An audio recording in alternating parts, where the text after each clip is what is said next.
El 30 de agosto la Iglesia peruana celebra la solemnidad de Santa Rosa de Lima, y para esta celebración nos invita a reflexionar en el texto de Mateo 13, 31 al 35.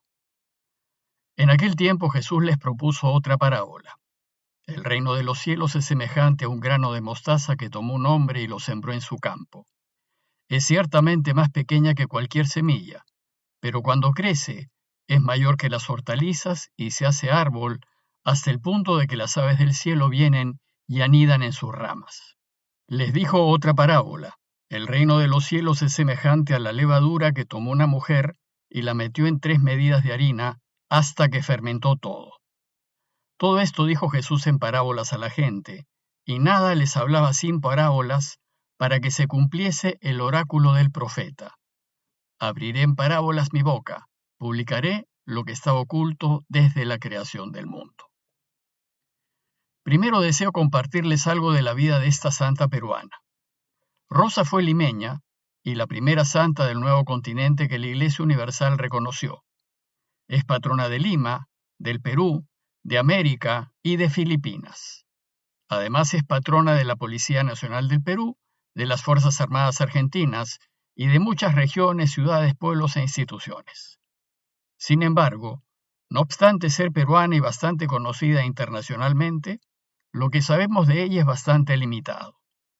Básicamente sabemos que se llamó Isabel Flores de Oliva y que la llamaron Rosa, que fue una mujer muy bonita, que vivió una vida de grandes mortificaciones y penitencias, como usar leños o piedras a modo de almohada y amarrarse a la cintura una cadena, que el santuario en donde se la venera se encuentra el pozo en donde, según la tradición, tiró la llave de su cadena, y tal vez sepamos algún dato más, pero no mucho más. Hoy deseo presentarles algunos otros aspectos de Rosa para que puedan apreciar la calidad de mujer que fue y por qué la Iglesia la ha considerado santa. Lima se fundó en 1535 y Rosa nació en 1586, es decir, cuando Lima tenía apenas 51 años de fundada. Rosa vivió en una época en donde la ciudad estaba recién siendo levantada y cuando la colonización española del Perú apenas estaba estabilizándose. La población de la ciudad era muy pequeña y, sin embargo, era ya una ciudad principal de la colonia. Con solo 51 años de fundada, no eran pocos los que habían nacido en Lima. Estaba habitada por españoles, en donde un buen número eran soldados, por criollos, por indígenas del Valle del Rímac y por algunos esclavos negros. La mamá de Rosa fue una criolla limeña llamada María, y su papá, un español arcabucero de Extremadura llamado Gaspar. Y Rosa fue la cuarta de varios hermanos. El más cercano a ella y su compañero de juegos fue su hermano Hernando, que tenía 2 años más que ella. Cuando Rosa nació, el virrey del Perú era Toledo y el obispo de Lima, Toribio de Mogrovejo. Es de notar que durante su vida, Rosa conoció a Santo Toribio de Mogrovejo y a San Martín de Porres, y coincidió también con San Juan Macías y San Francisco Solano. Siendo la ciudad pequeña, sus vidas en algún momento se debieron cruzar. Para cuando Rosa nació ya estaban establecidos en Lima los dominicos, los franciscanos y los mercedarios, y hacía muy poco, en 1568, que habían llegado los jesuitas.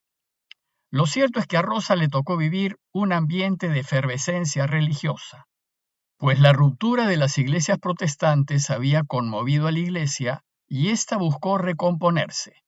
Para cuando Rosa nació, ya habían llegado al Nuevo Mundo los efectos de la Reforma Católica y del Concilio de Trento, que se llevó a cabo en 3 etapas y que se inició en 1545 y terminó en 1563. Como resultado de este importante concilio, se puso gran énfasis en las virtudes y en la calidad de la vida cristiana. Rosa vivió en Lima hasta los 12 años y luego se mudó con su familia a Quibes, un pueblito que queda a unos 60 kilómetros de Lima, ubicado en el Valle del Chillón, en donde su padre llevaba un obraje para la refinación de la plata. En Quibes, Rosa recibió el sacramento de la confirmación de manos del entonces obispo de Lima, Toribio de Mogrovejo, cuya diócesis abarcaba más de la mitad del Perú. La tradición dice que fue él quien por su belleza le puso el sobrenombre de Rosa. En Quibes, Rosa vivió una vida bastante tranquila, y parece que fue allí en Quibes, y desde muy joven, en donde inició su camino espiritual.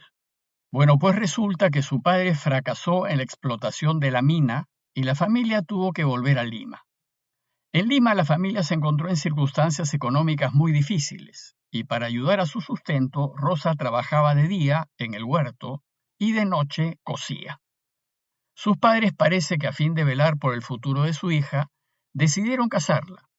Sin embargo, y por más de 10 años, Rosa se opuso a esos deseos, hasta que finalmente hizo un voto de virginidad y confirmó su decisión de vivir consagrada al Señor. Tiempos después, y tal vez imitación de Catalina de Siena, se hizo terciaria dominica. La iglesia de Santo Domingo quedaba relativamente cerca de su casa. Con la ayuda de su hermano Hernando construyó una ermita en una parte de la huerta de su casa, en un espacio de poco más de 2 metros cuadrados que todavía hoy es posible visitar. Y desde entonces se recluyó allí. Solo salía a misa a Santo Domingo y a atender las necesidades espirituales de los indígenas y de los negros de la ciudad. En su casa atendía a muchos enfermos, principalmente indígenas y esclavos negros, que se acercaban buscando ayuda. Parece ser que en esta actividad y en sus visitas al templo de Santo Domingo, Rosa conoció a Martín de Porres. Uno de los aspectos de la vida de Rosa que poco se conoce fue su activa participación en la defensa de la ciudad de Lima. En julio de 1615 llegó a Lima la noticia de que piratas holandeses se acercaban al Callao con la idea de atacar Lima. Ante el inminente desembarco holandés, los limeños se alteraron. Rosa entonces reunió en el templo de Santo Domingo a todas las mujeres de Lima, las invitó a rezar y a pedir por la salvación de la ciudad y las arengó a prepararse para su defensa. Y entonces, algo extraño sucedió. Unos dicen que el capitán de los piratas falleció, otros que hubo una extraña y fuerte tormenta frente a las costas de Lima. El asunto es que los piratas se marcharon sin tomar el Callao. En Lima todos pensaron que se trató de un milagro y se lo atribuyeron a Rosa. Por ello en sus imágenes se la representa portando a la ciudad sostenida por un ancla. En 1617, a la edad de solo 31 años, Rosa cayó gravemente enferma. Pasó los últimos 3 meses de su vida en la casa de Gonzalo de la Maza, un contador notable del gobierno virreinal, cuya familia le tenía particular cariño. Y es en este lugar en donde se levanta ahora el monasterio de Santa Rosa. Murió el 24 de agosto de 1617 en la fiesta del apóstol San Bartolomé. Y desde el día de su muerte, la ciudad de Lima empezó a proclamarla santa. Hoy sus restos se veneran en la iglesia de Santo Domingo. Dada la fecha de su muerte, el calendario de la Iglesia Universal ha fijado su celebración el 23 de agosto, pues en la iglesia es costumbre celebrar el santo en la fecha de su muerte o muy cerca de ella, pues es el día de su nacimiento a la felicidad eterna. Sin embargo, la iglesia peruana ha mantenido la costumbre de celebrarla el 30 de agosto. Bueno, pues a fin de celebrar a esta querida santa, la Iglesia nos propone para nuestra meditación las parábolas del grano de mostaza y la de la levadura.